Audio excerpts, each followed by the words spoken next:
to this. I think you guys should reflect an opposition both to the survey and the eventual construction.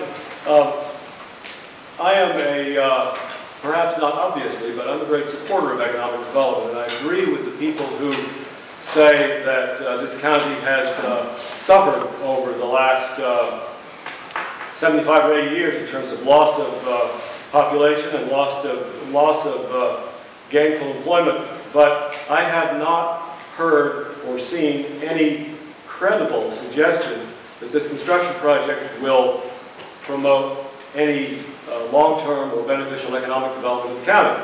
The likelihood that the contracting crews that build it will come from here or employ people from here is very small, in my opinion.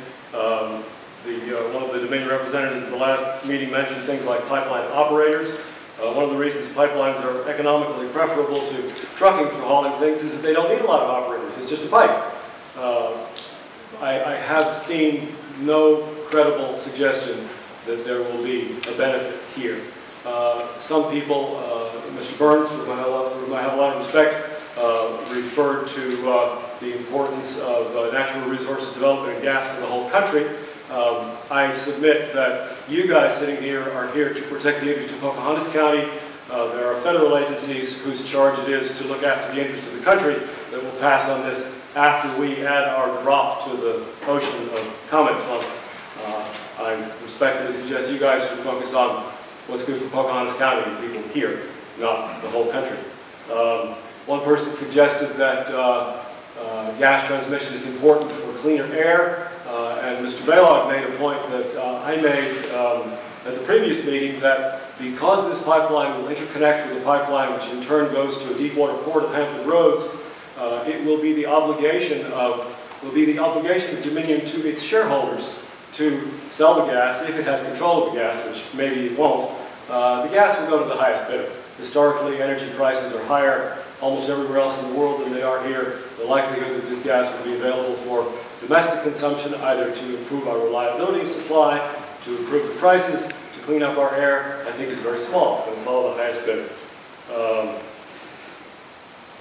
guess that'll do. I think you guys should oppose it. Oh, last issue, eminent domain.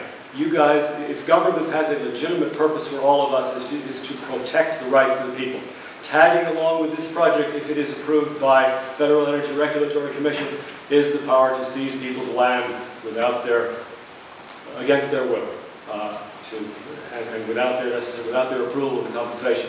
I think it is vitally important for you guys, my neighbors, to stand up for the property rights of everybody in this county. And if for no other reason, to recommend against this project because of the risk of eminent domain seizure. Thank you very much.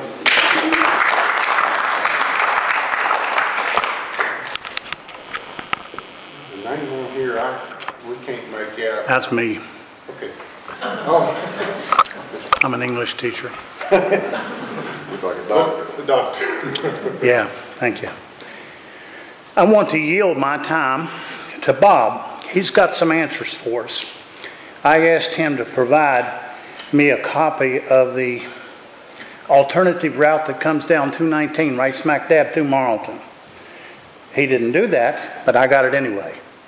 So I want you to explain to the folks here how you would bring a pipeline through Marlton without destroying Burns Motor Freight, Foodland, the Sunoco, and the other places there. We can help with that, because we're the routers, so we can help with that. So you all can answer it. We can try. Okay, well give her a try. Sure, absolutely. My name's Greg Clark. I work for Dominion. I was originally tasked to, I guess, route this pipeline. The route you're speaking about, I assume you pulled it off our resource report 10, is that correct? Yes, sir. Okay. I'm pretty familiar with that route, and I'm pretty confident it doesn't go through the middle of Marlton. Well, it said 219, and that is 219. You are aware that's, that's 219? Okay. I'm absolutely aware. All right. We never intentionally take 42 inches to the middle of a town. It's just not possible. I mean, how would you build it through a town? Is that your question? Yes. How do you get it through Edry? Edry? Yeah. I'm not sure. Do you know where Edry's at? Just before. How you gonna get it through Campbelltown? I don't think you know where that alternative route is going. Well, I mean, I don't remember specific towns, no, I don't. Not over 550 miles. I mean, I don't know. The Right. populace too. And I'll speak to that just a little bit further. When we lay out the route, we avoid houses and structures. So we've noted, we've looked at it through Google Earth, we've studied it, we have avoided all structures. We will find more as we do survey and get on the lands and get on the ground, but we have no intentions of going through anybody's houses or any structures or destroying anything around the area. So we might cross 219, we might go close to towns, but we're not going to destroy or tear anything down. So the pipeline will be shifted and rerouted if it's close to any. Can I get a map of that? I'd like to know exactly where that thing's going. Yeah, and I think it's filed on our, it should have filed on our resource. Oh, I know, I've got the filing, and it's just a blue line. and that's what we have at this time, until we can fine tune it and survey and determine if that's, you know, we've studied it from a desktop, so we know what there's there, information via the internet and through GIS. We don't have enough information to know that this is exactly where it could possibly go until we can get on the ground and study. And our current route, it crosses 219 up and down. I mean, right next to Hutton's. Yeah. Near the penitentiary, so. I was born and raised here. I can't even imagine how you can get to 40, what is it, about 50-yard swath or something through that area without destroying either the highway or... We bore underneath. Yeah, we bore underneath highways. Huh? We'll bore underneath the highway. Yeah, but you're going to have to take out the buildings on top of it. No. We don't take structures. Huh? We don't take structures. So you just tunnel underneath food land. We don't No, we're not. We don't go through.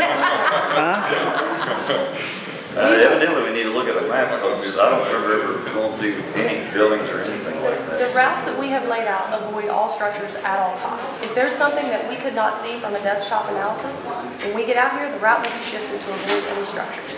Okay, so you might go through the river. Oh, absolutely. We'll cross We'll cross the all kinds of rivers. Okay. But we don't get through food lands. No, we don't go through any structures.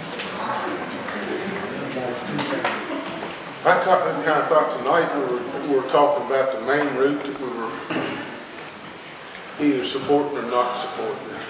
That's what my opinion was for us being here. You say yes to this, you say yes to this thing. You're saying yes to that alternative.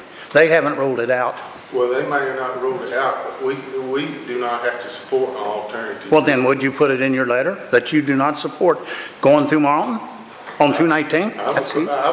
I would be willing to put it in my letter. I All don't right. have any problem with that, but That would really solve a lot of problems. You see, I don't understand what's happening about this quiet zone. You're trying to put this pipeline right through the quiet zone. How do you do that? Bob just said that quiet zone, that you're going to have a lot of your own infrastructure that's going to be RF. I think you're going to kill the observatory on the process. I think it's a way to let the observatory go.